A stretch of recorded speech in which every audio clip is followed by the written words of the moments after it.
தேவா, உங்க பையனை கொண்டது நான் தான். என்ன வேணாலும் பண்ணுங்க, தயவு செஞ்சு வரதா விட்டுருங்க. சார், என்ன அடிங்க கொல்லுங்க, வரதாவை மட்டும் தொடாதீங்க. தேவா, சார், விஷ்ணு இந்த கையால தான் கொன்ன. என்ன கொல்லுங்க, வரதாவை மட்டும் தொடாதீங்க ப்ளீஸ். அண்ணா, அவன் எதுவும் செய்யல. என்னாலதான் எல்லாம்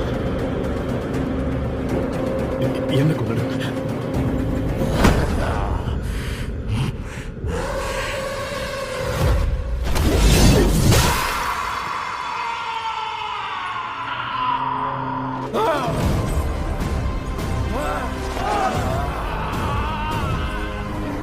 தொடக்கூடாதுன்னு சொன்னலடா, உன்னை யாரும் தொடக்கூடாது.